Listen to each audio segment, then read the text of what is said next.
प्रिय भक्तों, जय श्री राधे कृष्णा।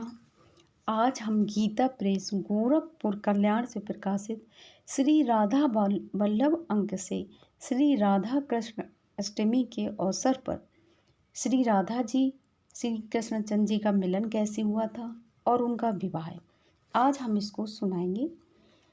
अचानक काली घटाएं घिर आती हैं भांडीर वन में, अंधकार छा जाता है, वायु बड़े बेग से बहने लगती हैं, तरु लताएं कांप उठती हैं। ऐसे समय इसी वन में एक बट के वृक्ष के नीचे ब्रजेश्वर नंद बाबा श्री कृष्णचंद्र को अपने गोद में लिए खड़े हैं। उन्हें चिंता हो रही है कि मेरे बच्चे श्री कृष्ण की रक्षा कैसे हो इस पानी में, बरसात में। जब नंद बाबा घर से निकले थे तो जैसे कि छोटे बच्चे मचल जाते हैं, रोने लगते हैं, जिद करने लगते हैं, ऐसे ही श्री कृष्णचंद्र भी मचल गए थे और नंद बाबा को उन्हें अपनी गोद में लाना पड़ा था और वे गाय एकत्र करने के लिए वहां आए थे। स्वयं तो गाय के संभाल के लिए खड़े रहे। इतने में बड़े जोर से बरसात, तूफान, झंझावत प्रारंभ हो गया।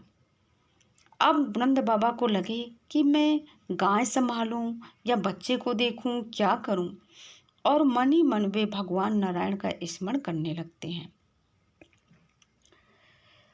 जब वो स्मरण कर रहे तो देखा कि उन्होंने जैसे कि करोड़ों सूर्य एक साथ उदय हुए, इस प्रकार एकदम से उजाला हो गया और वो जैसे कि काले बादल छा जाते, अंधेरा हो जाते, उसका तो कहीं नाम निशान नहीं है।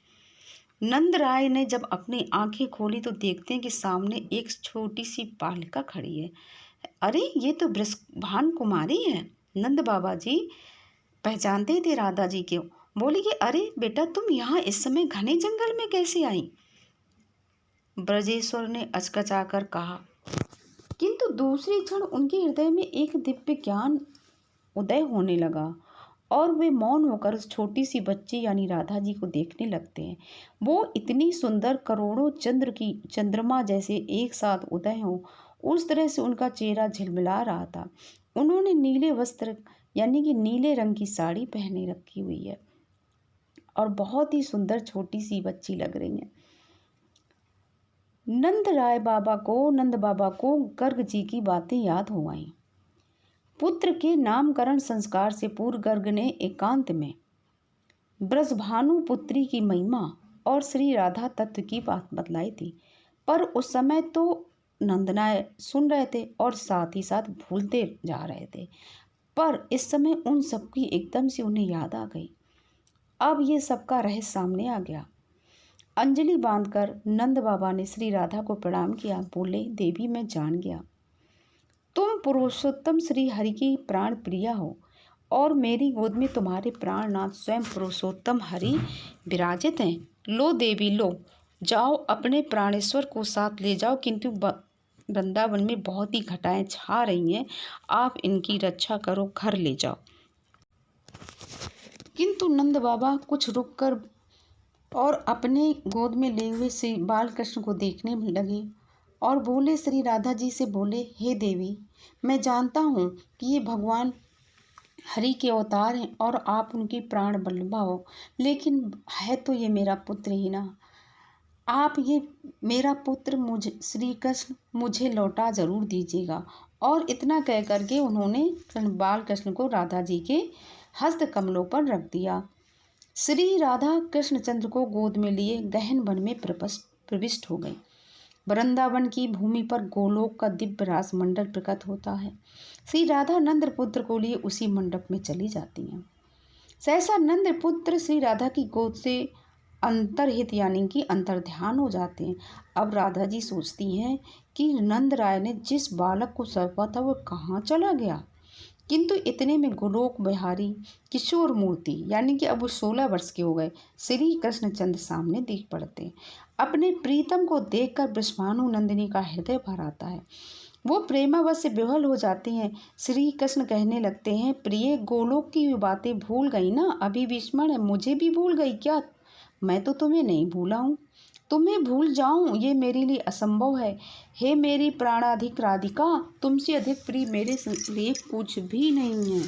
तुम ही बताओ, तुमसे अधिक कोई प्यारी वस्तु मेरे लिए है नहीं है।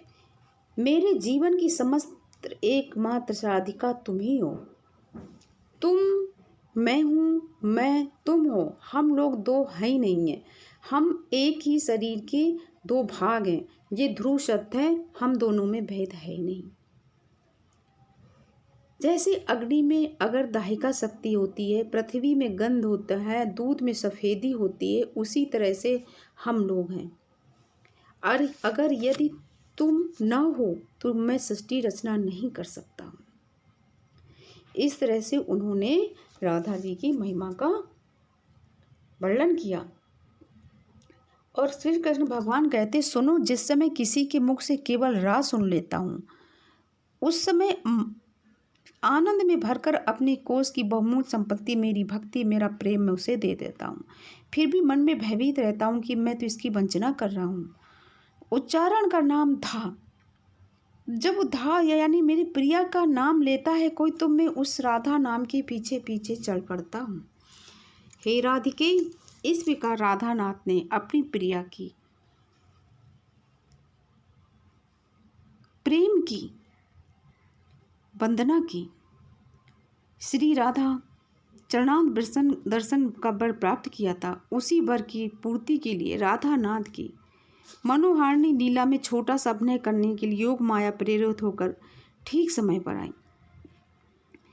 फिर उसके बाद ब्रह्मा जी प्रकट हो गए और उन्होंने वे रासेश्वरी के समीप गए और उन्होंने अपने कमंडलों के जल से श्री राधा और कृष्ण भगवान के चरण पखारी और वो उनके नेत्रों से आंसू निकलने लगे और उन्होंने कृष्ण प्रिया का स्तवन प्रारंभ किया, यानी कि उनकी वंदना प्रारंभ कर दी।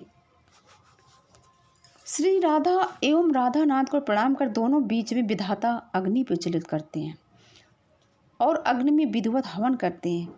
फिर विधाता यानी स्वयं ब्रह्मा जी, ये कृष्ण और राधा की विवाह का वर्णन है। फिर स्वयं ब्रह्मा जी उस हवन में हवन करते हैं और इसके पश्चात रासेश्वरी और रासेश्वरी से हवन करवाते हैं, यानी कि दोनों को ही 7 बार अग्नि प्रदक्षिणा करते हैं, अग्निदेव को प्रणाम करते हैं। कहते हैं सब लोग बहुत ही तर्क देते हैं कि श्री राधा जी कृष्ण जी की प्रिया हैं, पत्नी नहीं, लेकिन श्री राधा जी कृष्ण जी की पत्नी भी हैं और इनका विवाह स्वयं विधाता यानी ब्रह्मा जी ने भांडीर वन में कराया था। ये इस कथा की लीला है। श्री राधा एक बार पुनः हुतासन प्रदक्षिणा करके श्री कृष्ण के समीप आसन ग्रहण करती हैं।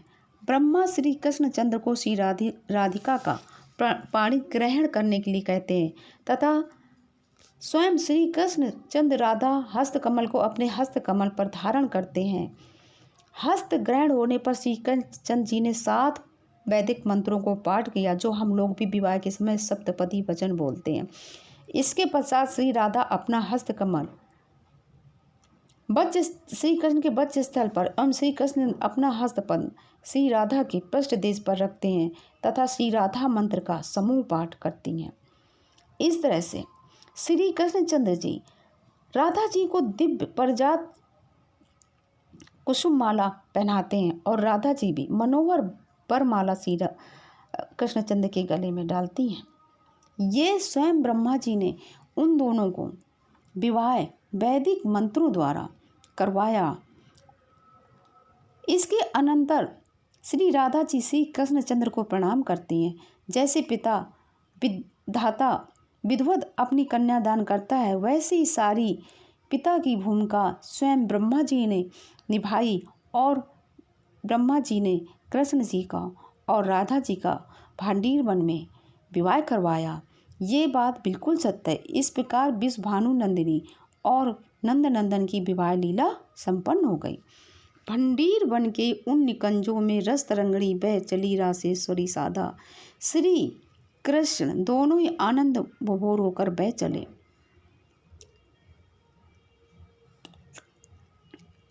अब थोड़ी देर बाद राधा जी को बाह्य ज्ञान हुआ। ब्रजभानु नंदिनी देखती कि मेरी गोद में नंद राय ने जिस पुत्र को सौंपा था वह तो है, से सब स्मृति मात्र है। यानी कि अब कृष्णचंद्र की किशोर मूर्ति यानी कि 16 साल वाली मूर्ति अंतर्ध्यान हो गई और उनकी गोद में आ गए छोटे से बालकृष्ण, यानी कि कृष्ण भगवान फिर पुनः बालक रूप में हो गए। अब नंद नंदन को श्री राधा यशोदा रानी के पास ले जाती हैं। मैया वन में झंझावत प्रारंभ हो गया था, तूफान आ रहा था, तो बाबा ने मुझे दिया था कि जा इसे घर पहुंचा दे। बड़ी वर्षा हुई, देखो मेरी साड़ी भीग गई है, मैं अब जाती हूँ। घर से आए बहुत देर हो गई है।